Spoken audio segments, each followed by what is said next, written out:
आणि कुठेतरी जायचं म्हटलं तर कोणतरी तुम्हाला निघावंच लागतं आणि पुढचा रस्ता हा कुठे गेल्यावरच कळून जातो. अगोदर कधी दिसणार नाही तुम्हाला बसता की तुम्हाला वळण आणि असं नाही होणार कधी. ज्यावेळेस तुम्ही सुरुवात करताय त्याच वेळेस समोरचा रस्ता तुम्हाला दिसेल जाईल.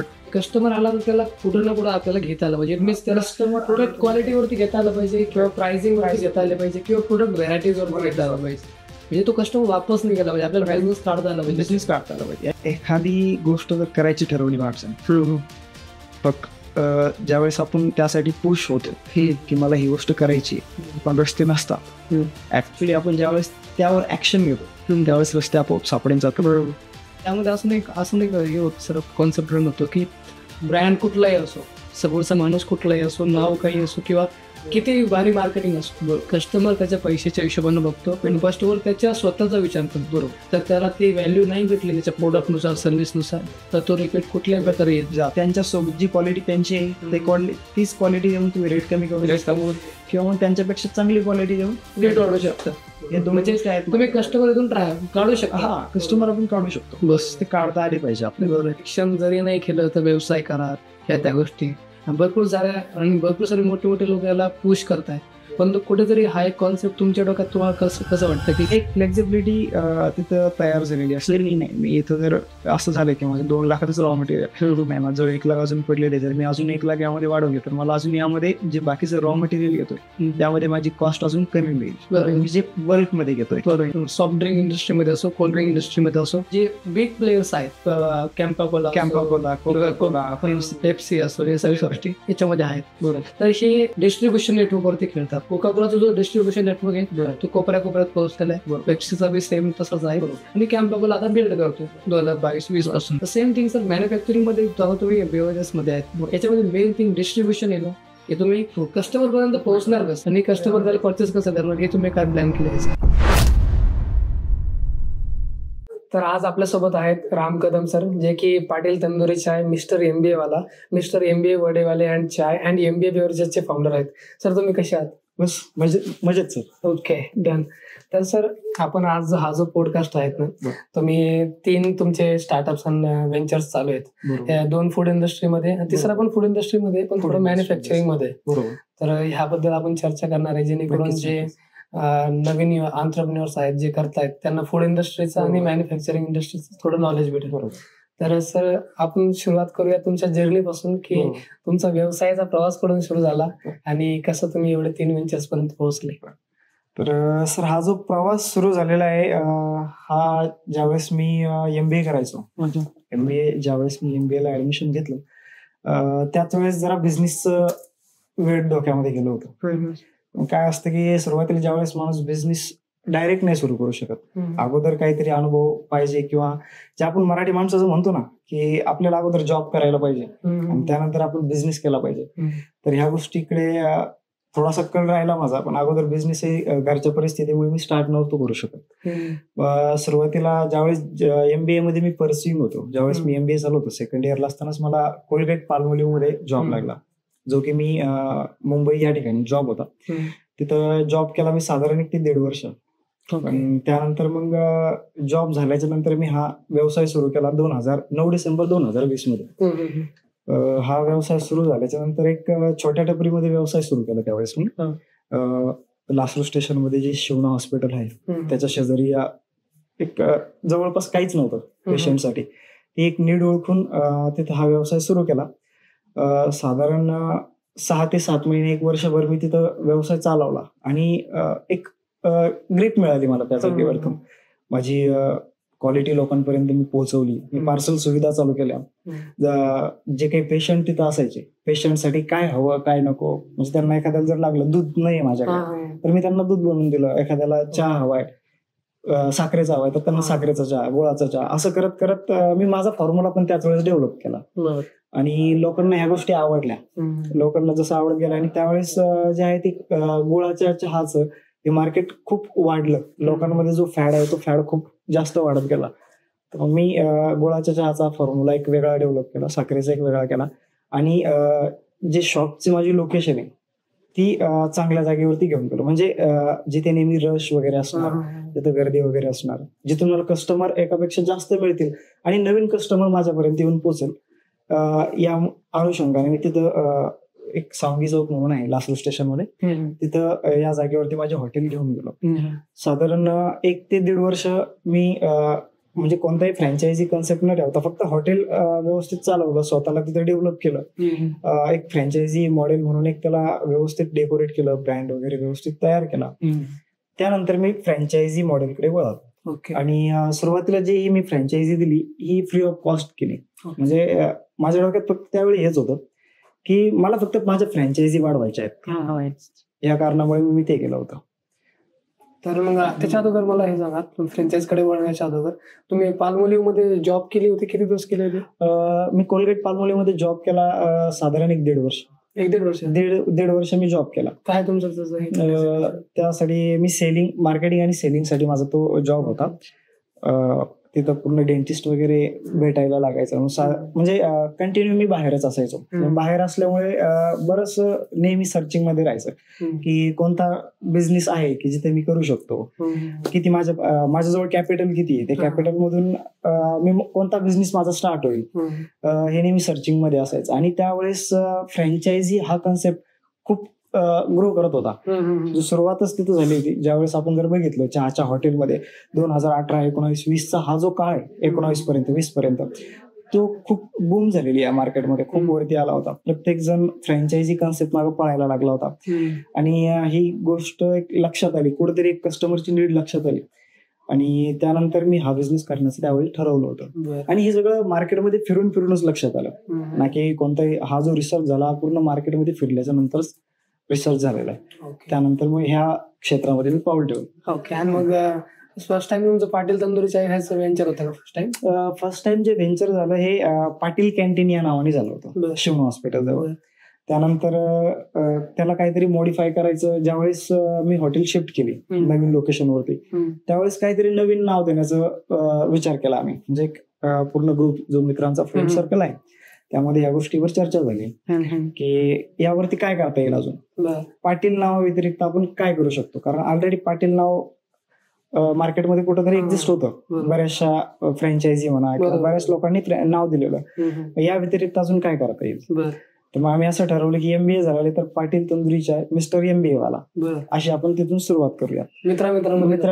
मित्रामध्ये गप्पा झाल्या आणि तिथून हे नाव आम्ही फायनलाइज केलं. आणि तिथून पाटील तंदुरीच्या मिस्टर MBA वाला या नावाला सुरुवात झाली.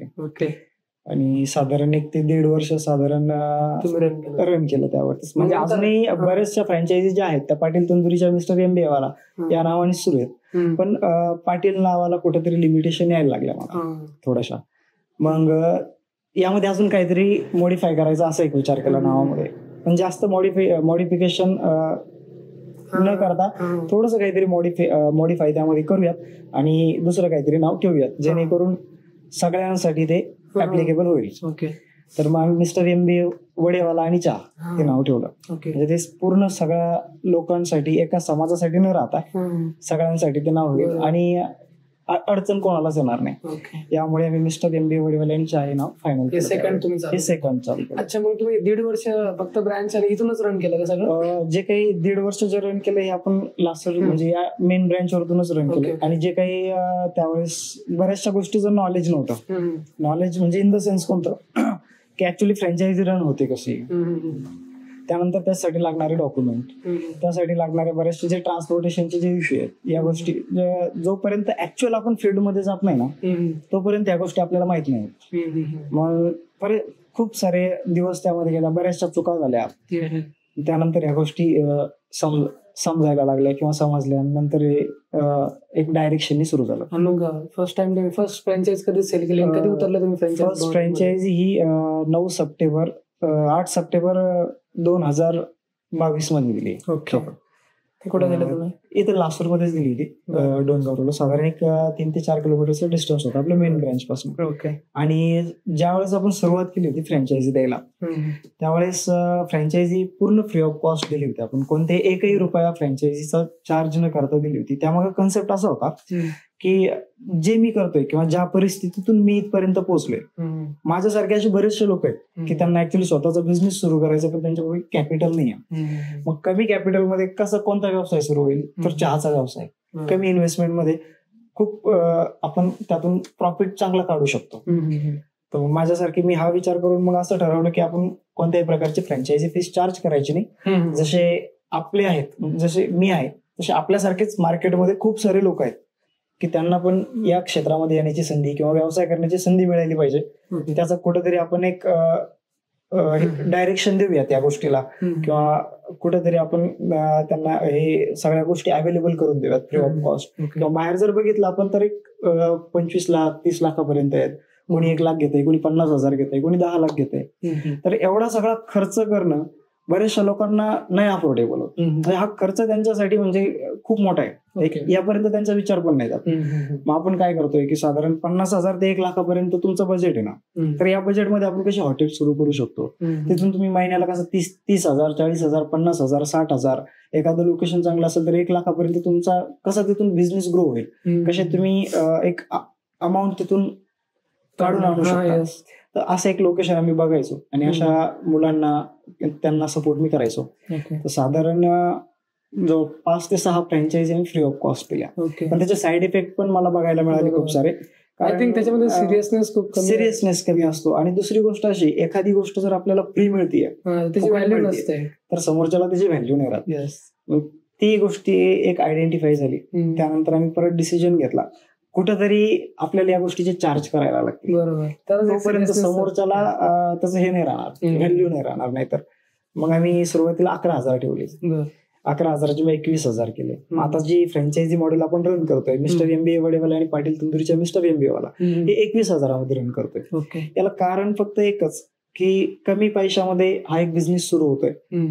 आणि खूप सारे असे लोक आहेत की ज्यांना हा बिझनेस सुरू करायचा आहे पण त्यांच्याजवळ कॅपिटल नाही. जर त्यांनी समजा 1 लाख भांडवल फक्त फ्रँचायझी फीस साठी दिलं तर बाकीचं सेटअप त्यांनी कसा करायचा.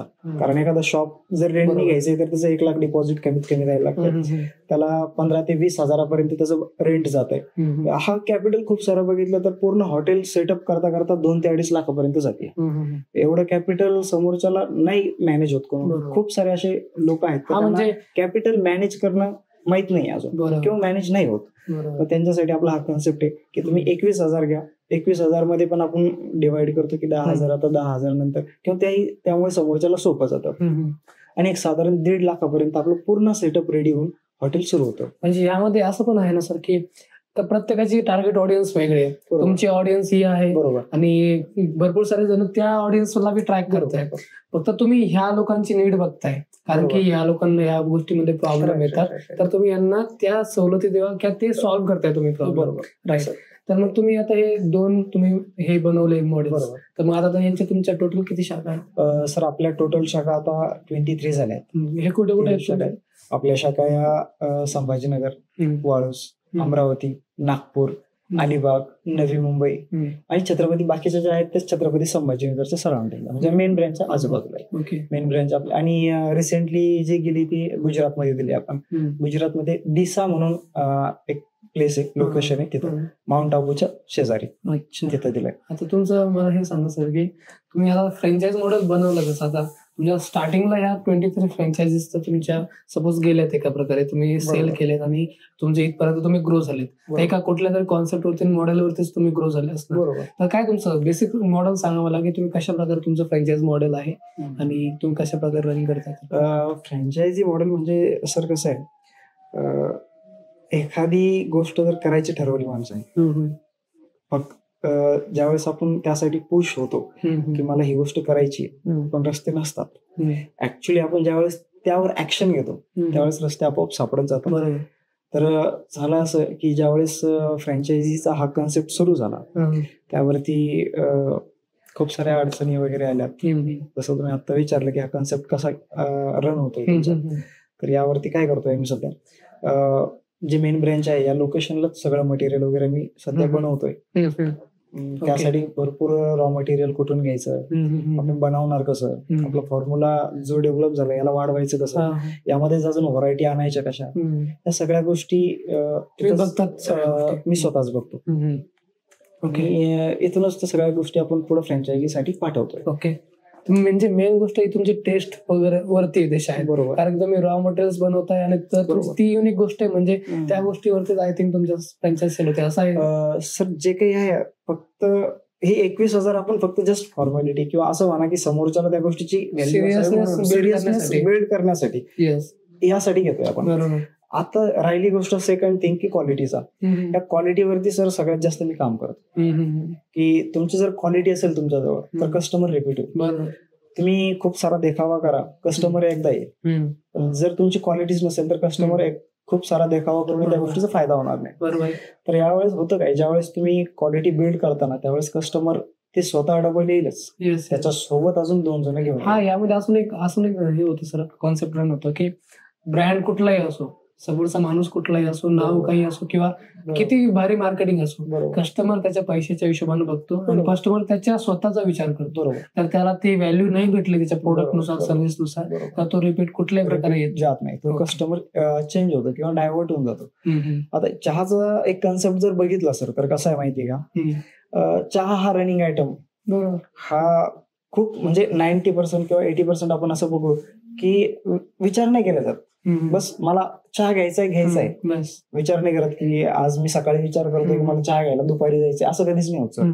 ज्यावेळेस असं आठवतं की मला या क्षणाला चहा हवाय तर तो पुढच्या क्षणाला चहा घेणं हा रनिंग आयटम आहे. याच्यामध्ये होतंय का, एक माणसाला जिथं क्वालिटी मिळते ना आपोआप माणूस तिथेच जाऊन चहा घेणार. किंवा क्वालिटी जर असेल तर 10 किलोमीटर जायला रेडी आहे चहासाठी. लोक 10 रुपयाच्या कपासाठी 10 किलोमीटर जाणारे खूप सारे आहेत. आम्ही स्वतः आहोत.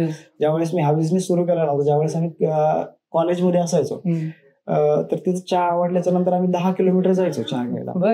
एवढा डिस्टन्स म्हणजे एक आवड म्हणा किंवा क्वालिटी म्हणा किंवा त्या गोष्टीची ओढ असते.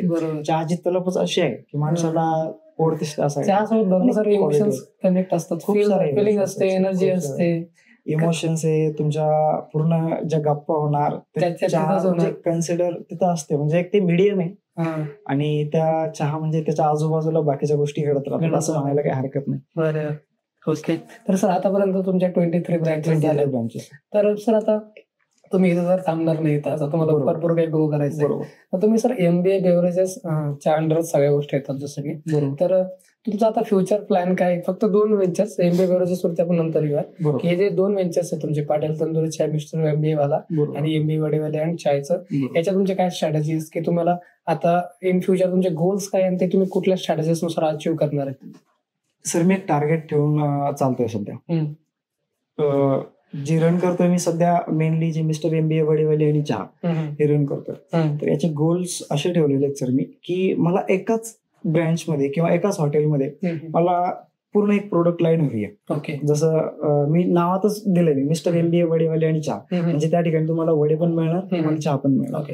होतं काय, ज्यावेळेस समर सीझन असतो त्यावेळेस चहाचा सेल थोडा डाऊन होतो. तेवढा एक सकाळ आणि संध्याकाळ चालणार जो मधला पिरियड आहे त्यामध्ये तुमचं सेल डाऊन असणार. तर त्यासाठी तुमच्याजवळ एक अजून एक प्रोडक्ट लाईन हवी. तर ती प्रोडक्ट लाईन आम्ही लस्सी त्यासाठी ट्राय करतो की जेणेकरून तुमच्याजवळ वडेपाव पण असावे, तुमच्याजवळ लस्सी पण असावी, तुमच्याजवळ चहा पण असावी. यासोबतच आम्ही अजून एक प्रोडक्ट लाईन ज्यांच्याजवळ खूप मोठा स्पेस आहे त्यांनी मिसळसाठी पण आम्ही ट्राय करतोय की तुम्ही मिसळ पण या जागी सुरू करा. अजून एक असं की त्यामध्ये एक जागा मिळते, जर ज्यांना लस्सी ठेवायची नाही तर त्यांना आम्ही हा एक कन्सेप्ट सुचवलाय की तुम्ही त्यासोबत एक रसवंती सुरू करा एखादी. कारण जो सीझन तुमचा डाऊन होतोय जो सेल तुमचा खाली जातोय तो गेला नाही पाहिजे. बिझनेस झाला पाहिजे, तो बिझनेस तुमचा वाढत राहिला पाहिजे किंवा त्या गोष्टीवरती तुम्ही सस्टेन राहिली पाहिजे. तुमचं डेली कलेक्शन 10,000 होते म्हणून समर सीझन मध्ये ते कलेक्शन कमी होते तर ते झालं नाही पाहिजे. कारण एक्सपेन्सेस कमी नाही होत. एक्सपेन्सेस आहे ते तुमचे राहणारच आहे. यासाठी तुम्हाला इन्कमचे सोर्सेस वाढावं लागणार. त्यासाठी मग तुम्ही हे साऱ्या गोष्टी आहेत की या सगळ्या आपण करू शकतो, जसे की रसवंती त्यासोबत तुम्ही तिथे करू शकता. बस आम्ही एक ठेवलंय कंडिशन की तुम्ही काहीही करा, एकदा फक्त ब्रँडला विचार, जो कोणी कोऑर्डिनेटर असेल त्याला सांगा की आम्ही हे करतो, त्यावेळेस आम्ही ते अग्रीमेंट मध्ये करून घेतो आणि जेणेकरून तुमचं सेल डाऊन होणार नाही आणि हा ब्रँड ग्रो होत राहील. असे हे एक गोल ठेवलेले आहे सरांनी. ओके. आता तुम्ही तुमची MBA मार्केटिंग मध्ये झाली? MBA मार्केटिंग मध्ये झालंय. तर त्याच्यातले तुमचे भरपूर सारे एक्सपिरियन्स असतात, नॉलेज असेल, त्याचा फायदा होतो इकडे भरपूर. खूप सारे जे शिकलोय त्या गोष्टी बऱ्यापैकी आता या लेवलला मला कामात येतं. बरोबर. याच्या अगोदर म्हणजे काय होतं की आपण ऍक्च्युअली ज्यावेळेस फील्डवर वर्क करतो ना त्यावेळेस ऍक्च्युअल जे फिजिकल मिळतंय समोरच्याकडनंच बघतो आपण, जे काही ऑब्झर्व करूनच घ्यायला लागतं मार्केटमध्ये. ओके. आणि जे आपण इथं प्लॅनिंग जे म्हणतो, प्लॅनिंग किंवा कोऑर्डिनेशन किंवा तुमचं बाकीच्या सगळ्या गोष्टी, पीपल, ह्या सगळ्या गोष्टी असतात, हे या लेवलला ज्यावेळेस आपण एक एक्स्ट्रीम लेवलला येतो त्यावेळेस त्या गोष्टी आपल्या लक्षात येतात. बरोबर. की एखाद्या पर्टिक्युलर समजा एक 4 जणांचा ग्रुप आला, 4 जणांच्या ग्रुपमध्ये प्रत्येकाची टेस्ट वेगळीच असणार. कोणाला चहा आवडते, कोणाला कॉफी घेते, कोणी वडापाव घेतोय, कोणाला इथे नकोय तो कोल्ड्रिंक साईडला जातोय. तर या सगळ्या गोष्टी या लेवलला कामात येतात की एखादा साधारण माणूस आल्याच्या नंतर आपण लगेच ओळखू शकतो याला काय हवंय. बरोबर. एक अनुभवातून ह्या गोष्टी शिकत जातो माणूस. सर एक म्हणजे सध्याला जी एक भरपूर सारा एक इन्फ्लुएन्स क्रिएट झालाय की असं हे क्रिएट झालं इन्फ्लुएन्स की शिक्षण जरी नाही केलं तर व्यवसाय करा, ह्या त्या गोष्टी भरपूर सारे मोठे मोठे लोक याला पुश करताय. परंतु कुठेतरी हा एक कॉन्सेप्ट तुमच्या डोक्यात तुम्हाला कसं वाटतं की शिक्षण गरजेचं आहे का विदाऊट शिक्षण पण बिझनेस केला चालतो? दोघांचे प्रोज अँड कॉन्स आहेत, पण तुमचं काय पॉईंट ऑफ व्ह्यू? सर कसं आहे माहिती का, जर व्यवसाय करताय तर प्रॉपर व्यवसायासाठी तुम्हाला नॉलेज खूप गरजेचं आहे. त्यासाठी तुम्हाला शिक्षण घेतलंच पाहिजे. बरोबर. शिक्षण घेतल्याच्या नंतर तुमचं जे प्रॅक्टिकल नॉलेज, जे काही तुम्ही मार्केटमधून काय घेताय, ऍक्च्युअली त्या गोष्टी ऑब्झर्वेशन झालं किंवा तुम्हाला ऍक्च्युअल तुमच्यामध्ये किती गट्स आहेत की तुम्ही काय करू शकता किंवा तुमची समोर गरज काय, नीड ओळखायची असेल तर तुम्हाला तुमचं नॉलेज गरजेचं आहे. आणि जर नीड ओळखली तर बिझनेस सक्सेस होईल. तो एक हा एक गोष्ट जर बघितली तर पहिले शिक्षणाच्या नंतर तुमची ऍक्च्युअल मध्ये मार्केटचा अनुभव, त्यानंतर तुमचा बिझनेस तुम्ही स्टेबल करू शकता किंवा बिझनेस सुरू करू शकता. त्यासाठी शिक्षण गरजेचं आहे सर. त्यामुळे तुम्ही शिका, त्यानंतर तुम्ही ऍक्च्युअल प्रॅक्टिकल नॉलेज घ्या, मार्केटमध्ये बघा काय चालू आहे, मार्केटमध्ये गेल्याच्या नंतर गरज काय ऍक्च्युअली, लोकांची गरज काय, आणि ती सुरू करा, ते सॉल्व्ह करा. त्यातून तुमचा बिझनेस रन होईल. आणि त्यातही जर बघितलं सर तर आपण प्रोडक्ट 2 प्रकारे देऊ शकतो. जर बघायचं जागा प्रोडक्टचे 2 प्रकार आहेत. ऑलरेडी मार्केटमध्ये जर बघितलं, आपण चहाचंच उदाहरण घेऊयात. चहा 2 प्रकारचे आहेत. एक तर काय होतं की आता सध्या सरसकट जर बघितलं तर मार्केटमध्ये 10 रुपयाला चहा आहे. तर आज मला माझ्या एरियामध्ये माझा सेल वाढवायचा आहे, तर मी चांगली क्वालिटी देऊन रेट कमी करू शकतो. हा एक प्रकार झाला. किंवा मग मी माझी जी क्वालिटी आहे ती क्वालिटी जास्त ठेवून आणि रेट अजून थोडासा हाय करून जर दिला तर ते, पण फक्त यामध्ये विषय काय होतो, तुमचा कस्टमर बेस बदलत जातो.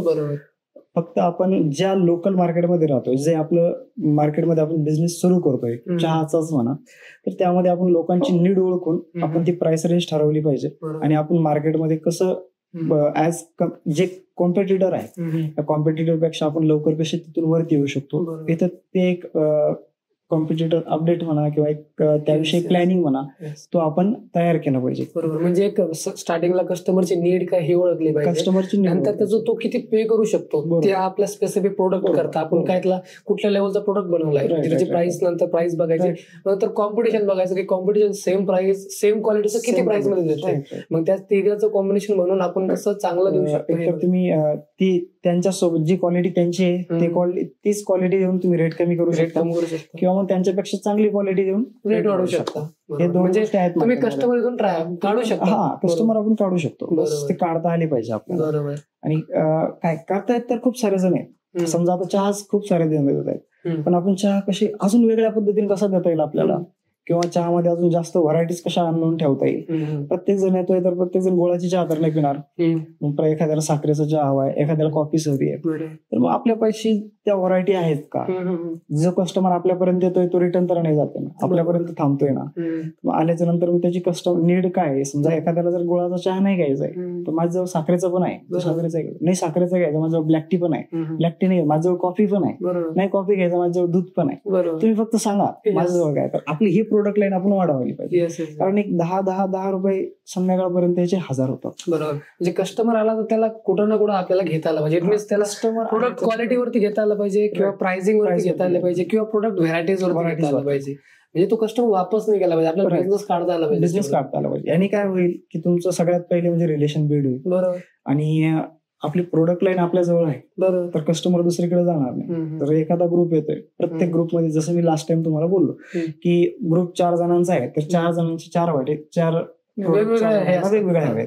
कोणी कोल्ड्रिंक घेईल, कोणी कॉफी घेईल, कोणी साखरेचं घेईल, कोणी गुळाचा चहा घेईल. पण चारही गोष्टी जर माझ्याजवळ अवेलेबल आहे, तर ते 4 लोक प्रेफर करतील की मला इथंच जायचं, की मला मिस्टर MBA वडेवाले यांच्याकडे जाऊन बसायचं, कारण चारही गोष्टी तिथे मिळत आहेत. बरोबर. मला तिथे त्यांनी सगळ्या सुविधा, जसं बसण्यासाठी जागा व्यवस्थित करून दिली, मग प्रोडक्ट क्वालिटी व्यवस्थित देत आहेत, व्हरायटीज देत आहेत. यासाठी कस्टमर प्रेफर करतो की या ठिकाणी जायला. ओके. आता सर तुमचं मिस्टर MBA वडेवाले आणि चायचं तुम्ही म्हणताय की तुम्ही याला जास्त पुढे घेऊन जाणार आहे. बरोबर. तसं तुमचं फ्युचरचं 10 वर्षाचं काय गोल आहे की तुम्ही हे कुठं घेऊन जाणार इंडियामध्ये, आणि तुमचं टोटल नंबर ऑफ फ्रँचायझेस किती होणार, आणि काय तुमचं इन फ्युचरचं याच्याबद्दल गोल आहे? सर आता तुम्हाला सांगतो फ्रँकली, जेव्हापासून मी फ्रँचायझी बिझनेस हा सुरू केला, माझ्या एका वर्षामध्ये फक्त 3 ब्रँचेस होत्या. ते पण तुम्ही विदाउट जे काही असेल ते मार्केटिंग वगैरे काही नाही. हे जे झाले पर्सनल कॉन्टॅक्ट थ्रू झाले. राईट. त्यानंतर मी इंस्टाग्राम मार्केटिंग वगैरे किंवा थोडेसे जे रील्स वगैरे बनवून त्या गोष्टीत थोडीशी डिजिटल मार्केटिंगकडे वळलो. आणि डिजिटल मार्केटिंगमुळे जो काही फायदा झाला माझा, जे 23 ब्रँचेस आज आहेत, किंवा असं म्हणूयात आपण ज्या बाकीच्या 20 ब्रँचेस आहेत, त्या फक्त डिजिटल मार्केटिंगमुळे मला मिळाल्या. तर यानंतर जो काही असेल माझा, जर फ्युचर गोल जर मी बघितलं, माझं असं ठरवलंय मी कमीत कमी माझ्या एका वर्षामध्ये 100 ब्रँचेसचं मी टार्गेट ठेवलं. 2025 मध्ये नेक्स्ट या 2025 मध्ये कमीत कमी माझ्या 100 ब्रँचेस तरी ओपन झाल्याच पाहिजे. यानुसार माझी प्लॅनिंग, माझी कोऑर्डिनेशन, बाकी काय असेल की माझी जी काही माझी टीम काम करेल, त्या सगळ्या गोष्टीत आम्ही 100 ब्रँचेस साठी काय करता येईल, 100 ब्रँचेस पर्यंत मला हा बिझनेस घेऊन जायचा आहे, तर तो कसा आणता येईल, त्यासाठी मग काही जे काही असेल आपण ऑफर्स वगैरे काही लावता येईल का, त्यामध्ये प्रोडक्ट रेंज अजून वाढवता येईल, अजून मार्केटिंग कशा प्रकारे वाढवता येईल, त्या सगळ्या गोष्टीचा विचार करून ते तिथपर्यंत नेण्याचा प्रयत्न मी करणार. Okay, done.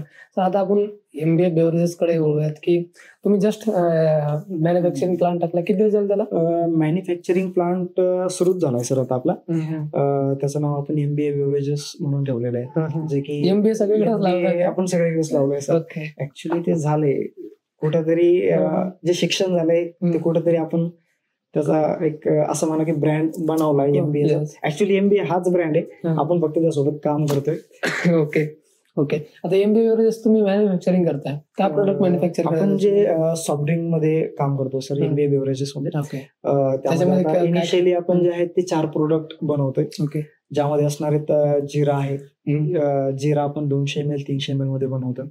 सोबत लेमन बनवतोय, लेमन त्याला आपण नाव स्पार्कल वगैरे दिलंय, आणि जिरेला रिलॅक्स नाव असं दिलंय. त्यासोबत आपण सोडा आणि मँगो असे 4 प्रोडक्ट सध्या इनिशियली लॉन्च करतो सुरुवातीला. त्यानंतर जसं मार्केटमधून एक नीड ओळखून किंवा बाकीचा जो एक्सपिरियन्स येईल या सीझन मध्ये, तर तो नेक्स्ट सीझन मध्ये ही प्रोडक्ट लाईन वाढवण्याचा आमचा प्लॅन आहे. इनिशियली हे 4 प्रोडक्ट वरती काम करून पूर्ण एक मार्केट कॅप्चर करण्याचा प्रयत्न असेल आमचा. आणि बाकीच्या ज्या काही छोट्या छोट्या गोष्टी असतील त्या लक्षात येतीलच. ओके. त्यानुसार बाकीची पुढची प्लॅनिंग ठरवल्या जाईल. हा तुम्ही प्लांट किती इन्व्हेस्टमेंट मध्ये चालू केला? सर याची इन्व्हेस्टमेंट साधारण 15 ते 20 लाखापर्यंत त्याची इन्व्हेस्टमेंट जाईल. इनिशियल इन्व्हेस्टमेंट आहे 15 ते 20 लाखापर्यंत. वर्किंग कॅपिटल वेगळं, वर्किंग कॅपिटल वेगळं असेल सर.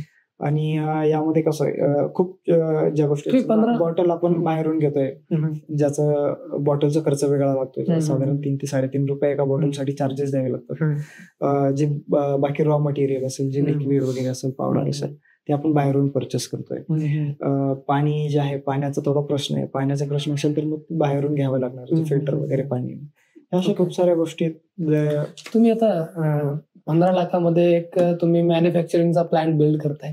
मी अजून एक ऑब्झर्व केलंय सर, माझा एक फ्रेंड आहे, तो जस्ट एक प्रिंटिंगचा बिझनेस टाकणार होता, सब्लिमेशन, सॉरी आपलं ते फ्लेक्स प्रिंटिंग जर नसतं, बरोबर, तर त्याची जी मशीन आहे ना ती 17 फूटची समथिंग असते, तर तीच मशीन येते 17 लाखाची. बरोबर. ती सेट होते समथिंग 17 बाय 10 फूटच्या रेंज मध्ये होते, फिट होते. पण त्याच्यातून जो बिझनेस असतो ना, हा वेगवेगळ्या मार्केटमध्ये वेगवेगळा बिझनेस होऊ शकतो, परंतु त्याचा जो मॅन्युफॅक्चरिंग प्लांट आहे तो म्हणजे 10/20च्या याच्यामध्ये तो मॅन्युफॅक्चरिंग प्लांट बसतो. बरोबर. आणि साधारणतः महिन्याचा लाईफला 1 लाखाचा त्याचा व्यवसाय होतो. तर सेम थिंग जेव्हा आपण तुमच्या प्लांटवर व्हिजिट केलं सर, मी बघितलं की प्लांट पण भरपूर मोठा आहे आणि याच्यामध्ये सेम इन्व्हेस्टमेंट मध्ये बिझनेस पण खूप युनिक आहे. बरोबर. पण एवढं पण आहे की तुम्ही हे कसं केलं, म्हणजे 15 लाखामध्ये तुम्ही इन्व्हेस्टमेंट मॅनेज कशी केली, एवढं कमी कॉस्ट मध्ये कसं? जे 15 लाख जो म्हणतोय आपण यामध्ये बऱ्यापैकी ओळख कामाला आली मला. छोटे छोटे कॉस्ट कटिंग आपण कुठे करू शकतो साधारण जर बघायचं झालं तर आपण इलेक्ट्रिशियन मध्ये म्हणजे जे इलेक्ट्रिक पार्ट आहे याकडे जाऊया. तर इलेक्ट्रिक ते मला स्वस्त कसं पडलं मी तुम्हाला फॉर एक्झाम्पल सांगतो. माझा चहा पार्सल जायचा जे 1 किलोमीटर रेडिएशन मध्ये 1 ते 2 किलोमीटर रेडिएशन मध्ये मी चहा द्यायचो माझ्या हॉटेलपासून. तर यामध्ये व्हायचे काय, खूप सारे दुकानदार आहेत, हार्डवेअरवाला आहे, इलेक्ट्रिशियन आहे, खूप सारे कम्प्युटर शॉप्स आहेत किंवा अशा भरपूर दुकानं आहेत. साधारण 100 दुकानाला माझ्या चहा तिथं पार्सल जायचा. त्यामध्ये इलेक्ट्रिकलचं दुकान पहा, प्रत्येक शॉप सोबत रिलेशन बिल्ड झालेले आहेत. तर तो एक फायदा झाला की इलेक्ट्रिशियन कडे जातोय तर तो रेटमध्ये थोडंसं कमी जास्त करून तो एक कॉस्ट कटिंग झाली माझी. जे काही बाहेर रिलेशन आहे, समजा आता एखादा फिटिंग करून देतोय त्याच्यासोबत रिलेशन बनवून ठेवले, कुठं साईटवरती काम चालू आहे तर त्याला चहा देणार, त्याच्यासोबत रिलेशन बिल्ड झाले, मग त्यांनी त्याच्या कॉस्टमध्ये कट तिथे असे पैसे वाचत वाचत साधारण 50,000 ते 1 लाखाच्या दरम्यान आमची अमाऊंट आम्ही वाचवली. पूर्ण जे काही सेटअप झालेला आमचा त्यामुळे अशी कॉस्ट कटिंग तिथं करण्यात सक्सेसफुल झालेली आहे. म्हणजे 1 लाख जर माझी कॉस्ट कटिंग झाली तर ऑब्व्हियसली मी ते बिझनेस मध्ये लावतोय आणि माझा बिझनेस 1 लाख आणि कुठेतरी माझं रनिंग कॅपिटल वर्किंग कॅपिटल भेटणार 1 महिन्याचा किंवा 2 महिन्याचा, तेवढं तुम्ही डिस्ट्रीब्युशन मध्ये किंवा रॉ मटेरियल मध्ये किंवा बाकीच्या गोष्टी ज्या आहेत मी ते युज करू शकतो. म्हणजे 1 लाखाचे आरामात मला साईट मध्ये किंवा असं 1 लाख रनिंग कॅपिटल माझं वाढतंय, तिथून रनिंग कॅपिटल माझं वाढतंय, वर्किंग कॅपिटल आहे तर त्यामध्ये माझा बिझनेस वाढतोय. बरोबर. कारण की मॅन्युफॅक्चरिंग बिझनेस असो किंवा डिस्ट्रीब्युशन या सगळ्या गोष्टींमध्ये वर्किंग कॅपिटल खूप जास्त मॅटर करतं, खूप जास्त. आणि ते जर तुम्ही कॉस्ट कटिंग जर अजून जास्त केली तर ते वर्किंग कॅपिटल अजून आपल्याला वाढतं. ते एक फ्लेक्झिबिलिटी तिथं तयार झालेली असते की नाही, मी इथं जर असं झालं की माझं 2 लाखाचं रॉ मटेरियल नाही, माझं 1 लाख अजून पडलेले, जर मी अजून 1 लाख यामध्ये वाढवले तर मला अजून यामध्ये जे बाकीचं रॉ मटेरियल घेतोय त्यामध्ये माझी कॉस्ट अजून कमी होईल, म्हणजे बल्क मध्ये घेतोय. बरोबर. आता तुमचे ह्या मॅन्युफॅक्चरिंग प्लांटची काय कॅपॅसिटी? याची कॅपॅसिटी सर पर डे आपण प्रोडक्शन काढतो एक 12,000 ते 13,000 बॉटलचं पर डेचं प्रोडक्शन यामध्ये. 300 ml 200 ml या व्हरायटी या रेंज मध्ये आपण प्रोडक्शन तयार करतोय. आणि जिरा, जसं मी तुम्हाला सांगितलं, लेमन, मँगो आणि सोडा असं कस्टमाइज केलेले जे प्रोडक्ट आहेत, मार्केट रिसर्च करून जे काढलेले प्रोडक्ट आहेत की लॉन्चिंगसाठी हे प्रोडक्ट आपल्याला खूप बेनिफिशियल असू शकतं, तर ते प्रोडक्ट आम्ही तिथं लॉन्च करतो याच्यावर. आता सर बघा, ज्या सॉफ्ट ड्रिंक इंडस्ट्रीमध्ये असो, कोल्ड ड्रिंक इंडस्ट्रीमध्ये असो, की याच्यामध्ये कॉम्पिटिशन जे बिग प्लेयर्स आहेत, कॅम्पा कोला, पेप्सी असो, या सगळ्या गोष्टी याच्यामध्ये आहेत. बरोबर. तर हे डिस्ट्रीब्युशन नेटवर्कवरती खेळतात, कारण की कॅम्पा कोलाचा आपलं कोका कोलाचा जो डिस्ट्रीब्युशन नेटवर्क आहे तो कोपऱ्यात पोहोचलेला आहे. पेप्सीचा बी सेम तसंच आहे आणि कॅम्पा कोला आता बिल्ड करतोय 2022-20 पासून. तर सेम थिंग सर मॅन्युफॅक्चरिंग मध्ये आता तुम्ही बेवरेजेस मध्ये आहेत, याच्यामध्ये मेन थिंग डिस्ट्रीब्युशन आहे ना, की तुम्ही कस्टमर पर्यंत पोहोचणार कसं आणि कस्टमर त्याला परचेस कसं करणार, हे तुम्ही काय प्लॅन केले? यामध्ये सगळ्यात महत्वाचं काय असेल की हा जो बिझनेस आपण करतो यामध्ये सगळ्यात महत्वाचा पार्ट असेल तर ते डिस्ट्रीब्युशन नेटवर्क. तर तुम्ही इकडून प्रोडक्ट तर तयार करता येईल, आपल्याला प्रोडक्ट डिझाईनही व्यवस्थित करता येईल. दुसरी गोष्ट, प्रोडक्ट क्वालिटी आपण बेटर देऊ शकतो. पण आपलं जे प्रोडक्ट आहे कस्टमर जे आपण समजा असं म्हणतोय की जर मी 10,000 ते 12,000 बॉटल पर डे काढतोय, तर पर डे मला ह्या बॉटल 10,000 ते 12,000 कस्टमर भेटणार कुठून? तर ते मला भेटतंय ते डिस्ट्रीब्युशन पासून. जे डिस्ट्रीब्युटर असेल, जे डिस्ट्रीब्युटर नेटवर्क असेल, या लोकांपासून भेटणार. तर सगळ्यात महत्वाचं मला एक करणं आहे सगळ्यात अगोदर, एक मार्केटिंग पर्सन घेऊन जे कोणी डिस्ट्रीब्युटर असेल त्यांच्याकडे तो जाणार, तो प्रत्येकी त्याला व्हिजिट करावा लागणार, त्याला सॅम्पलिंग करावी लागणार, त्याला जी क्वालिटी मी काढून दिली ती क्वालिटी त्याला टेस्ट करावी लागणार. सगळ्यात महत्वाचा भाग राहिला त्यानंतर की मार्जिन. जी मार्जिन मी डिस्ट्रीब्युटरला देतो ते ऍज जे माझे कॉम्पिटिटर आहेत त्यापेक्षा जास्त आहे, त्यापेक्षा कमी आहे. बाकी अजून कोणती गोष्टी आहेत ज्या मी त्यांना करून देऊ शकतो बाकीच्यांपेक्षा, जे ट्रान्सपोर्ट मी माझ्या साईडने देऊ शकतो की त्यांच्या साईडने हवं, अजून त्यासोबत काही ऑफर मी देऊ शकतो का, या सगळ्या गोष्टीचा एक आढावा घेऊन मला ते करायला लागणार. ओके. आणि सर तुम्ही आता हे डिस्ट्रीब्युशनचं बघितलं, याच्या व्यतिरिक्त आता तुम्ही डिस्ट्रीब्युशन जरी करणार, तुम्ही रिटेलर्स मध्ये पर्यंत पोहोचणार, शॉप्स मध्ये तुमच्या हे असणार किंवा या सगळ्या गोष्टीमध्ये तुमचा असणार, परंतु जो एंड कन्झ्युमर आहे तुम्ही त्याचा काय विचार केलाय? कारण की जर कन्झ्युमर हा प्रोडक्ट परचेस करणारच नाही तर डिस्ट्रीब्युटर पण तुमचं हे घेणार नाही, डिस्ट्रीब्युटरशिप किंवा तो प्रोडक्ट पण तिथपर्यंत नेणार नाही, कारण की त्याला त्याच्यापर्यंत त्याला जर त्याचं मार्जिन नसलं किंवा जर कस्टमर त्याला मागत नाहीये, त्या प्रोडक्टला मागत नाहीये, तर तो तुमच्याकडे काय येईल? तर मग मला याच्याबद्दल सांगा की तुम्ही एंड युजर बद्दल काय विचार केलाय, म्हणजे कस्टमर सेंट्रिक तुम्ही काय विचार केलाय? सर, ज्यावेळेस आपण फॉर्म्युला डेव्हलप करतोय किंवा जो काही फॉर्म्युला आम्ही डेव्हलप केलेला आहे, ऑलरेडी हा फॉर्म्युला मार्केट रिसर्च नुसार फायनल केलेला आहे. ओके. तर खूप सारे सुरुवातीला काय केलं आम्ही, ज्यावेळेस मी चहाचंही आणि आताही जे सॉफ्ट ड्रिंकचं ज्यावेळेस मी फॉर्म्युला तयार करतोय त्यावेळेस मी जो माझा फ्रेंड सर्कल आहे, जो माझा ग्रुप आहे, अगोदर मी त्यांना बोलवतो, त्यांना फ्री ऑफ कॉस्ट सगळं टेस्ट करतो. चहाची समजा चहा झालं, सॉफ्ट ड्रिंक झालं, कोल्ड ड्रिंक मध्ये मी टेस्ट करवतो की हे बघ, हे घे, मी आज काहीतरी नवीन ट्राय केलं. मी सांगत नाही त्यांना की मी काहीतरी नवीन ट्राय केलं, मी फक्त देतो, तू घे, तू टेस्ट कर, तू सांग मला एक्सप्रेशन बघायचं. मग त्याला त्यानंतर सांगायचं की मी आज असे चेंजेस केले होते, तुला कालपेक्षा आज कसं वाटलं. मग ते तिथून आपल्याला जे इनपुट्स मिळतात, आपण तिथून एक क्वालिटी तयार होते.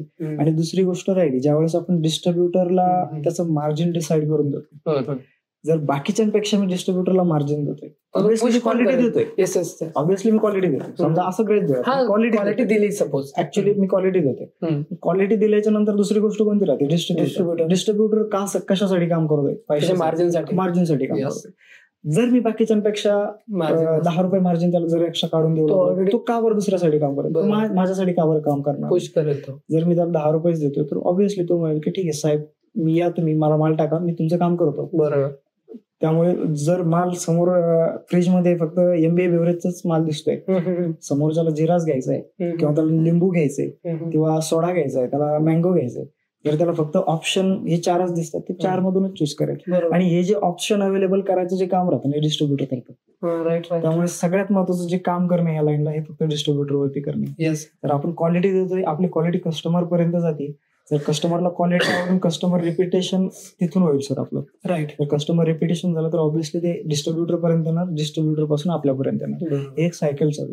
त्यावेळेस मग आपण एक क्वालिटी अगोदर बनवा, त्यानंतर डिस्ट्रीब्युटर बनवा, क्वालिटी दिल्यानंतर एंड कन्झ्युमर तुमच्याकडे बरोबर आहे. बरोबर. आणि स्पेसिफिक तुम्ही हे जो मॅन्युफॅक्चरिंग प्लांट टाकलाय याच्याकरता काय काय प्रोसिजर, डॉक्युमेंट्स वगैरे बेसिक काय? यासाठी सर डॉक्युमेंट जे आहेत, सगळ्यात अगोदर तुमचं असेल लायसन. सगळ्यात अगोदर लायसन साठी अप्लाय करणं खूप गरजेचं आहे सर. जे फूड लायसन तुम्हाला तुमच्या नियर बाय जे कोणी जवळचे CA किंवा तुमच्या जिथून तुम्ही ITR वगैरे काढतात तिथं एखाद्या CA कडे जाऊन तुम्ही ही सगळी इन्क्वायरी करू शकता. तिथून तुम्हाला जे काही डॉक्युमेंट सांगतील, जे प्रोसिजर असेल त्या प्रोसिजरने ते करता येईल. त्यासाठी लागते समजा तुम्हाला फूड लायसन लागतंय, तुम्हाला शॉप ऍक्ट लागतंय, तुम्हाला उद्यम लागतंय, या सगळ्या गोष्टी असेल. जर तुमचा बिझनेस हा पार्टनरशिप मध्ये असेल तर पार्टनरशिप डीड हवी आहे. तर तुमचा बिझनेस सुरू होतोय त्यासाठी तुम्हाला बिझनेस पॅन कार्ड हवंय. दुसरी गोष्ट अशी तुमचा GST नंबर, या सगळ्या गोष्टी तिथे तुम्हाला इन्फॉर्मेशन मिळेल. आणि या सगळ्या गोष्टी ज्या आहेत त्या गरजेच्या आहेत आज जर तुम्हाला बिझनेस करायचा आहे तर. ओके. आता सर मॅन्युफॅक्चरिंग मध्ये आपण डिस्ट्रीब्युशन वरती बोललो, कस्टमर वरती बोललो आणि प्लांट सेटअप वरती बोललो. आता इथून पुढे काय येणार मॅन्युफॅक्चरिंग मध्ये, जसं की वर्किंग कॅपिटल येईल आणि अजून एक गोष्ट येईल की तुम्ही डेली काय किती प्रोडक्शन असणार आहे, ह्या सगळ्या गोष्टी येतील. अजून काय काय येणार मॅन्युफॅक्चरिंग मध्ये तुम्हाला गोष्टी?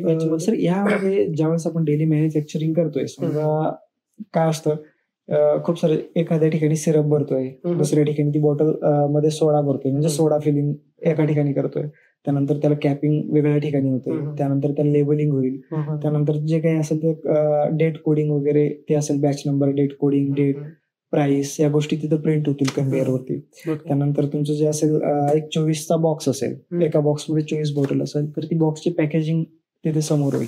त्यानंतर तुमचं जे इन्व्हेंटरी वगैरे असेल, जे इन्व्हेंटरी हाऊस वगैरे असेल तुमची इन्व्हेंटरी होईल आणि त्यानंतर तिथून डिस्पॅच होईल. सो एक साधारण अशीच प्रोसेस असते की जिथून तुमचं प्रोडक्ट फर्स्ट टू एंड जी काही प्रोसेस असेल ती या पद्धतीची असते सर. राईट. ओके. आता मला तुमचं सर MBA मार्केटिंग मध्ये झालंय आणि तुम्ही लगभग किती 3-4 वर्ष केलं MBA? MBA सर 2 वर्षाचं आहे. 2 वर्षाचं. त्याच्या अगोदर तुमचं काय एज्युकेशन? त्याच्या अगोदर मी BCA केलंय सर. जी माझी एज्युकेशन जर्नी ती खरंच खूप वेगळी राहिली. मी 10वी पर्यंत मराठी मीडियम मध्ये झालं. त्यानंतर जे मला गायडन्स मिळालं त्यानुसार त्या गायडन्सने मी पुढे गेलो. जे गायडन्स मला मिळालं की 11वी-12वी मी नाही करता MCVC केला इलेक्ट्रिकल मध्ये. तिथं पर्सेंटेज चांगले मिळाले मला. पर्सेंटेज चांगले मिळाले तर त्यानंतर मी गव्हर्नमेंट पॉलिटेक्निकला ऍडमिशन घेतलं. त्यानंतर मी काही कारणाचं क्रिकेट खेळते वेळेस खाली पडलो होतो. तर थोडंसं पाहायला लागलं होतं. माझं 1 महिना कॉलेजला जाणं झालं नाही तर मी डिटेन झालो. मग मी ते सोडून दिलं. त्यानंतर 1 वर्ष गॅप पडला. जे सोबतचे जे मित्र होते ते पुढे गेले माझ्या. मग थोडासा वयाचा थोडासा अभाव किंवा थोडी जी मॅच्युरिटी हवी होती त्यावेळेस मिळाली नाही. त्यामुळे मी ते जे पॉलिटेक्निक जिथे मिळालं होतं मला ऍडमिशन गव्हर्नमेंट पॉलिटेक्निकला मिळालं होतं ते मी सोडून दिलं. त्यानंतर मी ऍडमिशन घेतलं BCA ला, बॅचलर ऑफ कम्प्युटर ऍप्लिकेशन. त्यानंतर ते झालं आणि त्यानंतर मग ऍडमिशन घेतलं मी पुढे MBA ला. म्हणजे क्षेत्र सगळं पूर्ण बदलत झालं. अगोदर इलेक्ट्रिकल मधून परत कम्प्युटर फील्ड मध्ये गेलो. कम्प्युटर फील्ड मधून परत मॅनेजमेंट फील्ड आणि आता मॅनेजमेंट फील्ड मधून जॉब केला आणि जॉब मधून परत या व्यवसायामध्ये आलो. बरोबर. तसं आता तुमचं नक्कीच मार्केटिंग मध्ये इंटरेस्ट, बिझनेस मध्ये आल्यावर मार्केटिंग मध्ये इंटरेस्ट क्रिएट होतोच. त्याच्या व्यतिरिक्त मला हे सांगा सर की तुम्ही तुमचे तर भरपूर सारी मार्केटिंग केली बरोबर. याच्या व्यतिरिक्त जर तुम्हाला कुठल्या ब्रँड्स जे आहेत मार्केटिंग तुम्हाला फॅशनेट करते की यार हे किती छान मार्केटिंग करतात यार, जसं की जे मोठे मोठे ब्रँड्स आहे, अमूल झाले, पेप्सी झाले किंवा झोमॅटो झाले किंवा हे जे अदर जे ब्रँड्स आहेत ते किती छान प्रकारे मार्केटिंग करतात, असं तुम्हाला कोण अट्रॅक्ट करतं? जसं समजा तुम्ही असंच आमच्या डिस्कशन मध्ये चालू होता हा टॉपिक की आपल्याला जे MBA बेव्हरेज म्हणून जे सुरू केलं आहे म्हणजे काही सॉफ्ट ड्रिंक वगैरे, तर याच्या मार्केटिंग स्ट्रॅटेजीसाठी आपण काय करू शकतो असे यावरती डिस्कशन सुरू होतं आमचं. तर तुम्ही बालाजी वेफर्स हे ऐकलं असेल की त्यांनी जी स्ट्रॅटेजी वापरली स्टार्टिंगला की प्रत्येक शॉपला जाऊन ते व्हिजिट करायचे. त्यांचे जे लोक आहेत इथं बालाजी वेफर्स मिळतात का, बालाजी चिप्स तुमच्याकडे आहेत का, ते नाही म्हणायचे. मग ते डिस्ट्रीब्युटरला विचारायचे की बालाजी चिप्स अवेलेबल आहे का, तो आप मुझे दीजिए. तो मला ती एक स्ट्रॅटेजी सध्यासाठी बेवरेजेसच्या हिशोबाने किंवा समोर जे आहे आमच्या त्या गोलच्या हिशोबाने जर बघितलं तर मला ती प्लॅनिंग त्यांची खूप बेस्ट वाटली. डेफिनेटली आम्ही तीच यूज करणार आहे. छान, कारण की त्या मार्केटिंगचं एवढं नंतर नाव झालं की यार बालाजी बेबर्सनं किती छान मार्केट कॅप्चर केलं.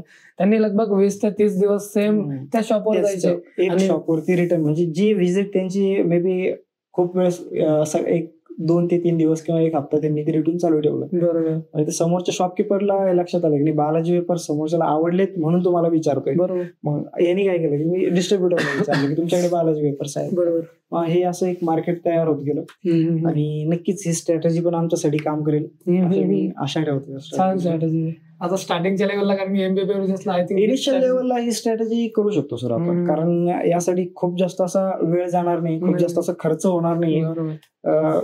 खूप इनिशियल लेवलला कम्युनिकेट करायचं, कम्युनिकेट आहे याचा कोणत्याही प्रकारचा एक्सपिरियन्स म्हणा किंवा जे काही आहे खूप असं.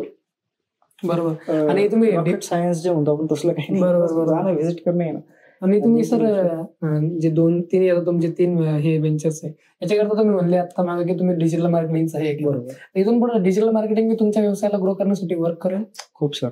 आज जर बघतोय आपण तर 100% मोबाईलवरती वेळ जातोय. ऑडियन्सचा जो काही वेळ आहे तो 100% मोबाईलवर. इव्हन भरपूर सारे बिझनेसमॅन्स आणि खूप साऱ्या लोकांचं बी आहे तिथे. जे काही रील्स किंवा जे काही कंटेंट क्रिएट होत आहेत, जर आपण कामाचे जर कंटेंट बघितले तर खूप सारे अशा गोष्टी आहेत की आपण तिथून कॅप्चर घेऊ शकतो. बरोबर.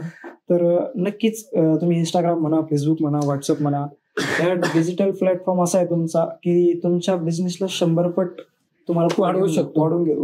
कारण ज्यावेळेस ते नेटवर्क तयार होतं, तुम्ही या लासूर सारख्या ठिकाणी एका ठिकाणी बसून सुद्धा तुम्ही जर मी गुजरात साईडला, मी पंजाबमध्ये कनेक्ट होतोय, मी इथं अलिबाग, मी मुंबईमध्ये एका ठिकाणावरून कनेक्ट होतोय, तर तुम्ही त्याची पॉवर एवढी आहे डिजिटल मार्केटिंगची की तुमचा बिझनेस एवढा ग्रोथ होतो, इथून ग्रोथ मिळते, तुमची क्वालिटी त्या लोकांपर्यंत पोहोचते. आणि आज समजा मी जर गुजरातमध्ये माझी एक ब्रँच जाते ऑब्व्हियसली, तर एका ब्रँचच्या आजूबाजूला कमीत कमी 10 किलोमीटर 20 किलोमीटर पर्यंत लोक कधी ना कधी येऊन तिथे चहा घेतील. बरोबर. कधी ना कधी तो इन्क्वायरी करतील क्वालिटी आवडल्याच्या नंतर, सर मला एक क्वालिटी मुझे पसंद आहे, मुझे भी ब्रांच लेना है, तो कहाँ से ले सकते हो? तो मिस्टर MBA बड़े वाला का है, यहाँ इनका महाराष्ट्र में लोकेशन है या गुजरात में ऐसा कोई कोऑर्डिनेट है, आप उनसे बात कर सकते हो. तो अशा पद्धतीने हे बिझनेस ग्रोथ होत जाईल. आणि हे सगळे फायदा मिळतो तो आपल्याला डिजिटल मार्केटिंगमुळे. आणि आज जर सगळ्यात चांगला प्लॅटफॉर्म जर आपण बघितला मार्केटिंगचा तर फक्त आणि फक्त डिजिटल मार्केटिंग. तर सर आता आपण हे एक लास्ट पॉइंट वरती येऊया की आता भरपूर सारे या वयाचे 20-21 वयाचे जे मुलं आहेत त्यांच्यामध्ये एक हे झालंय, क्रिएट झालंय की आता व्यवसाय तर करायचा आहे. तर या लहरमध्ये भरपूर सारे उतरलेत आणि पण इथं कुठंतरी एक हा विषय येतो की स्ट्रॅटेजीज, थोडं गायडन्स, थोडं नॉलेज किंवा एक्सपिरियन्स याचा कुठेतरी अभाव येतोय. तर ह्या ज्या वयोगटाला तुम्ही काय सजेशन देशाल की कशा प्रकारे व्यवसायामध्ये उतरलं पाहिजे? होतंय काय सर माहिती का, ज्यावेळेस आपण रील्स स्क्रोल करतो ना त्यावेळेस खूप सारे जे कंटेंट क्रिएटर आहेत त्यांचे जर तुम्ही बघितलं असेल की ते एवढे ओव्हर कॉन्फिडंट होऊन जातात आणि समोर बघितल्याच्या नंतर 20-21 वर्षापर्यंत जी मॅच्युरिटी आजकालच्या म्हणजे प्रत्येक जे कोणी बघते जी मॅच्युरिटी ते जे रील्स बघून किंवा मोबाईल बघून त्यांना असं वाटतं की हेच खरं आहे. हे प्रॅक्टिकल नॉलेज नाही. मोबाईल मध्ये जर समजा एखाद्याचा 4 तास 5 तास वेळ जातोय तर ते जे त्यांच्यासाठी खरं होतंय. ऍक्च्युअली त्यांना प्रॅक्टिकल नॉलेज नाही मिळत. त्यांना तिथून बिझनेस, खूप साऱ्या लोकांची इच्छा आहे, खूप सारे असे आहेत की मुलं ज्यांना रील्स बघून बिझनेस करण्याची इच्छा होते.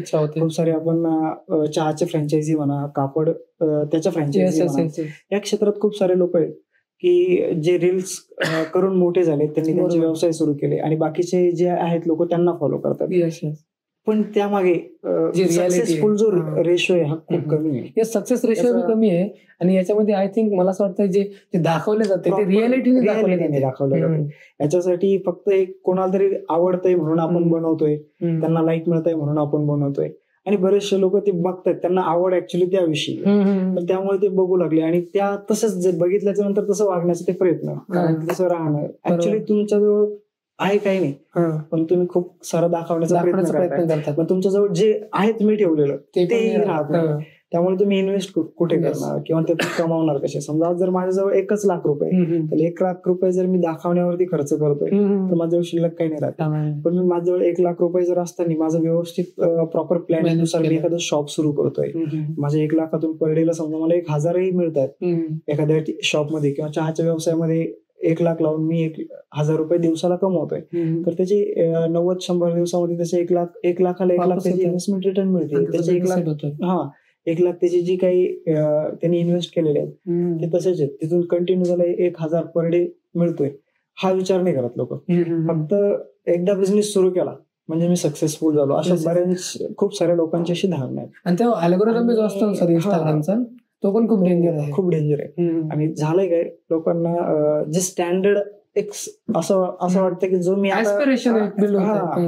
आता जर मी शॉप सुरू करतोय तर मला बसायला चेअर पाहिजे, एकदम व्यवस्थितच पाहिजे, माझी चेअर इथंच असणार, मी असंच दिसणार, मागं काहीतरी नाव लावणार.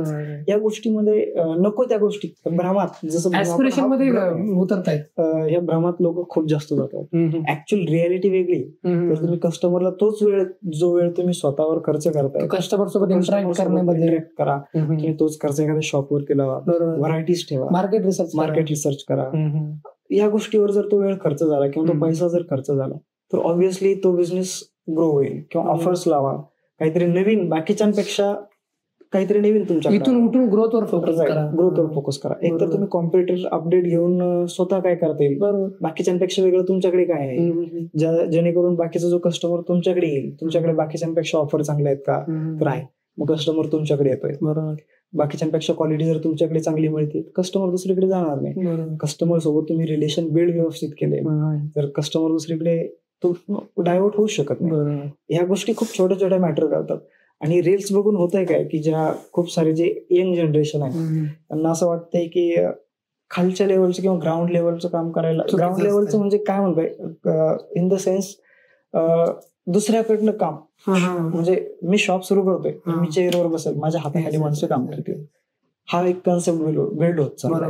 स्वतः काम न करता दुसरीकडून करून घ्यायचं. पण ऍक्च्युअली माझं बजेट खरंच आहे का, खरंच माझ्या अशा लोकेशनला शॉप आहे की जिथे मी खरंच मला माणूस ठेवायची गरज आहे का, माझ्याकडनं पण एकटा करू शकतो. किती नाही म्हटलं तर एखादा माणूस कामावरती ठेवल्याच नंतर त्याला कमीत कमी 10,000 ते 15,000 द्यावे लागतात. द्यायला. मग 10-15 हजार तुम्ही कुठून देताय? आपल्या तुमच्या प्रॉफिट मध्ये हा, देऊ लागले. तर तू जर स्वतः काम केलं तर ते 10-15 हजार तुमचे राहतील. ज्यावेळेस एक लेवलला आल्याच्या नंतर तुमच्याजवळ खूप सारा बिझनेस तुम्ही कमावताय, तुम्हाला किंवा तुम्ही खूप बिझी हँडल होत किंवा तुमच्याजवळ अजून एक कुठेतरी बिझनेस आहे, त्यावेळेस मुलं ठेवणं किंवा ह्या गोष्टी करणं, एक्सपांड करणं, त्यावेळेस ते ठीक वाटतं. म्हणजे माझ्या पद्धतीने ते ठीक वाटतं मला. किंवा ती तुमची जर कॉस्ट कटिंग होती तर ऑब्व्हियसली हा तुमचा प्रॉफिट होतोय. राईट. ह्या गोष्टी आता सर मला अजून एक सांगा की तुम्ही आतापर्यंत एवढा सारा बिझनेस तुम्ही क्रिएट केलाय, बरोबर, आणि तुम्ही जसं की तुमची जी जॉब गेली होती ती तुम्ही जी सोडली होती ती लॉकडाऊनच्या टाइमला सोडली होती, ह्या त्या गोष्टी झाल्या, भरपूर सारे तुमचे अप्स अँड डाऊन्स पण आले, याच्याबद्दल सांगा सर तुम्ही आतापर्यंत काय काय अप्स अँड डाऊन्स आले. ज्यावेळेस मी सुरुवात केली, म्हणजे मला चहाचा व्यवसाय हा जो सुरू झाला ऍक्सिडेंटली सुरू झाला. त्याचं माझं म्हणजे मी जॉब सोडून चहाचा व्यवसाय करणार असं नव्हतं काही.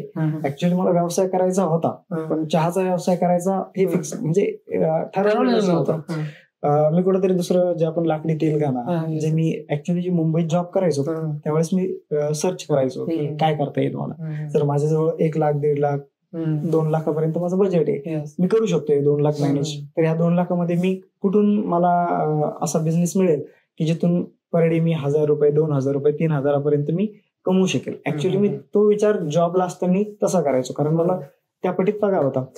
जर मला 35,000 ते 40,000 पगार येतोय तर मी हाच विचार केला जॉबला असताना की मला 35,000 ते 40,000 महिन्याला कुठून मिळतील. तर मी हा एक रिसर्च करायचो, मिळायचा कुठून, मिळेल कुठून, असा एक बिझनेस मी शोधला होता. जे की लाकडी तेलखाना म्हटलं असे आहेत, आपण करूयात. ऍक्च्युली मग त्यासाठीच मी आणि त्यासोबतच माझा कलिग होता कोलगेटमध्ये. आमच्या दोघांमध्ये बरंच चालायचं, कारण आमच्या पूर्ण टीम मध्ये आम्ही दोघंच मराठी, आणि मराठी म्हणल्याच्या नंतर शेवटी समोरचे जे बाकीचे कलिग आहेत त्यांच्यासोबत थोडे खटके ओढायचे आमचे, जरा नाही ऍडजस्ट नाही व्हायचं त्यांच्यासोबत. जी जॉब मध्ये असल्याच्या नंतर जी इंटरनल पॉलिटिक्स होतो त्या गोष्टीला बरंच फेस केला आम्ही. मग निर्णय घेतला की तू पण सोड, मी पण सोड. त्यांनी सोडला, त्यांनी त्याचा बिझनेस सुरू केला, पण त्यांनी खूप मोठ्या लेवलवर ते सुरू केला होता, आणि त्याच वेळेस लॉकडाऊन वगैरे झालं, त्याला खूप लॉसला फेस करायला लागलं. तर त्यानंतर माझं सुरू झालं, मी रिझाईन टाकलं फेब्रुवारीमध्ये, 19 फेब्रुवारी काहीतरी, 18-19 फेब्रुवारीला मी रिझाईन टाकलं माझं कोलगेट फार्ममध्ये. आणि 19 मार्चला माझं रिझाईन, म्हणजे टाइम पिरियड जो 19 तारीख शेवटची होती, आणि रिझाईन माझी 19 तारीख संपली. 19 मार्च तारीख झाली, मी जॉब सोडून दिला, आणि 22 तारखेला लॉकडाऊन. त्यानंतर जी काही सेव्हिंग होती माझी 8 ते 9 महिने किंवा साधारण मार्च पासून तर डिसेंबर पर्यंत जी काही सेव्हिंग होती ती पूर्ण खर्च झाली. ते घरी आल्यानंतर तो जॉब नव्हता, माझ्याजवळ इन्कम सोर्स काही नव्हता, पण जी सेव्हिंग मी इथं बिझनेस मध्ये लावणार होतो ती माझी लॉकडाऊनच्या पिरियड मध्ये संपून गेली. काहीच राहिलं नव्हतं. तर मग त्या लेवलला माझ्या मित्राकडनं कोणाकडनं 10,000 घे, कोणाकडनं 5,000 घे, असे पैसे जमा केले, आणि मित्रांच्याच सहयोगाने किंवा त्यांच्या सहकार्याने मी ते हॉटेल सुरू झालं. आणि हॉटेलला जे पण नाव आहे हे बऱ्यापैकी माझ्या फ्रेंड सर्कल मधूनच आम्ही डिस्कस करून ठेवलेलं आहे, सुरू झालं. जे काही झाले असते मित्रांमुळेच झाले. असतात शेवटी म्हणतो आपण की सुखदुःखात जे सोबती असतात ते मित्रच असतात. आणि यात असं की ज्यावेळेस मी हॉटेल सुरू केलं, ज्यावेळेस मी निर्णय घेतला की मला हॉटेल सुरू करायचंय, त्यावेळेस खूप प्रॉब्लेम आले. जसं की मुलगा ऑलरेडी मुंबईमध्ये जॉबला आहे, चांगल्या पगारावरती काम करतोय, त्यामुळे घरच्यांचे एक्सपेक्टेशन वेगळे होते माझ्याकडनं. आणि अचानक मी हा निर्णय घेणं की जॉब सोडून आणि चहाचा व्यवसाय का बरं सुरू करतोय, कारण त्यावेळेस घरच्यांना माहिती नव्हतं मी जॉब सोडलाय, त्यामुळे घरच्यांचे एक्सपेक्टेशन थोडेसे वेगळे राहिले माझ्याकडनं. मग थोडेसे आई वडिलांनी 1-2 दिवस बोलले माझ्यासोबत. ते खूप शेवटी आई वडील असतात, अपेक्षा असतात सगळ्यांना जास्त मुलांकडून. पण माझे थोडे प्लॅन वेगळे असल्यामुळे मी सांगितलं की नाही मला हेच करायचं, आता माझ्याजवळ दुसरं ऑप्शन नाही, कारण मी जॉब सोडलेला आहे. मी घरी सांगितलं, या सगळ्या गोष्टी झाल्या. त्याला थोडं प्रॉब्लेम आले. त्यानंतर खूप सारे जे रिलेटिव्ह किंवा आपण जे आजूबाजूचे जे लोक असतात त्यांनी एक खूप वेगळ्या अँगलनी घेतली गेली ही गोष्ट की जर मुलगा MBA करून एवढा शिकतोय आणि तो शेवटी चहाचीच हॉटेल चालवतोय तर मग शिकला कशाला. त्या गोष्टीचं त्यावेळेस खूप वाईट वाटलं, पण आज त्या गोष्टीचं समाधान पण आहे. जर मी त्यावेळेस जॉब सोडला नसता, जर लॉकडाऊन लागलं नसतं तर मी कदाचित या व्यवसायात आलो पण नसतो, आणि जर व्यवसायात आलो नसतो तर मी कुठेतरी जॉबमध्येच अडकून राहिलो असतो. दुसरा जॉब मी सर्च केला असता किंवा बिझनेस त्या साईडला दुसऱ्या साईडला जे तेल घाणं मला करायचं होतं मी त्या साईडला गेलो असतो. असं खूप साऱ्या अडचणी फेस करत करत इथपर्यंत आलोय. शेवटी काय म्हणतात ना, एखादी डेस्टिनी माणसाने जर ठेवलेली असेल तर तिथपर्यंत पोहोचतो तो. फक्त या गोष्टीत संयम आणि तुमचे प्रयत्न या दोन गोष्टी खूप मॅटर करतात. सर एक लास्ट मला एक विचारायचं आहे की दररोज जे एक गोष्ट आहे जे तुम्हाला कुठली गोष्ट ड्राईव्ह करते, कुठला माइंडसेट तुम्हाला ड्राईव्ह करते की मला बिझनेस करायचा आहे, किंवा आतापर्यंत तुम्ही इथपर्यंत जर पोहोचले तर कुठला एक माइंडसेट ज्याच्यामुळे तुम्ही आतापर्यंत इथपर्यंत पोहोचले आणि त्याच माइंडसेटला घेऊन तुम्ही इन फ्युचर ग्रोथ करणार? तो माइंडसेट असा आहे सर की आयुष्यात मला काहीतरी करायचंय. मला काहीतरी करायचंय म्हणजे मी 9 ते 5 जॉब नाही करू शकत. ऍक्च्युली मी असं म्हणतो की माझा जन्मच त्यासाठी नाही झालाय. मी जॉब 9 ते 5 नाहीये, माझं ऑप्शन नाही माझं. जर आपण ऑप्शन ठेवले थोडक्यात, तर मी ऑप्शन जर ठेवला असता की नाही की मी याच्यात जर सक्सेसफुल झालो तर मी जॉब करेन, तो ऑप्शन जर ठेवला तर मी ऑब्व्हियसली माझा जो प्लॅन आहे तो प्लॅन मी कधीच रन करणार. माझा सगळ्यात जास्त फोकस राहील प्लॅन बी वर, कारण माझ्या डोक्यात एक चालू राहील की माझ्याजवळ प्लॅन बी आहे माझ्याकडे, पण मी तो ऑप्शन ठेवलाच नाही. मला माहिती माझ्यापैकी फक्त प्लॅन आहे, मला यावरतीच काम करायचंय आणि यातच पुढे जायचंय. मी दुसरा ऑप्शन ठेवला नाही किंवा दुसऱ्या ऑप्शनचा विचारच केला नाही. म्हणजे ज्यावेळेस मी बिझनेस लाईनला शिरलो किंवा ज्यावेळेस मी पाटील तंदुरीच्या मिस्टर MBA वाला हा व्यवसाय सुरू केला त्यावेळेस मी दुसरा ऑप्शन ठेवलाच नाही. मी फक्त स्वतःला एकच सांगत राहिलो माझं हाच ऑप्शन आहे, मला हेच करायचंय, मला यामध्येच जे करिअर आहे माझं ते बनवायचं आणि जे बी करायचंय ते बाकीच्यांपेक्षा काहीतरी वेगळं करून दाखवायचं. तर हेच मी नेहमी स्वतःला सांगत राहतो. तुम्ही एक सेल्फ मोटिवेशन जे म्हणतो ते काहीतरी करायचंय, मला बाकीच्यांपेक्षा काहीतरी वेगळं करून दाखवायचंय. मी एवढं MBA झालंय किंवा चांगला जॉब सोडलाय आणि मी ह्या क्षेत्रात आहे, तर माझ्या घरच्यांना त्याबद्दल प्राऊड फील होईल. जे माझ्या आजूबाजूचे जे माझे लोक आहेत, जे माझं सर्कल आहे त्या सर्कलला माझ्यावरती प्राऊड फील होईल. यासाठी मला काहीतरी करून दाखवायचंय, माझ्यात काय घटस आहे मला ते दाखवायचे, मी हे करू शकतो. आणि खूप शून्यातून काहीतरी करणार म्हणजे जर करणाऱ्याला एक रस्ता असतोच. ज्यावेळेस आपण निघतो ऑलरेडी कुठंतरी जायचं म्हटलं तर कुठून तरी तुम्हाला निघावंच लागतं. तर आणि पुढचा रस्ता हा पुढे गेल्यावरच कळून जातो, अगोदर कधीच दिसणार नाही तुम्हाला रस्ता की इथून तुम्हाला वळण मिळणार आहे, असं नाही होणार कधी. ज्यावेळेस तुम्ही सुरुवात करताय त्याच वेळेस समोरचा रस्ता तुम्हाला दिसत जाईल. बरोबर, खूप छान सर. आज हा जो पॉडकास्ट आहे सर यामध्ये माइंडसेट भेटेल, एक बेवरेजेसचा एक मॅन्युफॅक्चरिंगचा थोडा एक कव्हर झाला, फ्रँचाइज मॉडेलचा बी कव्हर झाला, आणि दुसरी एक थिंग झाली सर की माइंडसेट खूप जास्त कव्हर झाला. आय थिंक नक्कीच ह्या पॉडकास्ट मधून खूप साऱ्या लोकांना मदत होईल. आणि तुम्हाला खूप खूप शुभेच्छा सर MBA बेवरेजेस साठी आणि तुमच्या फ्युचर साठी. धन्यवाद सर तुमचा टाइम दिला.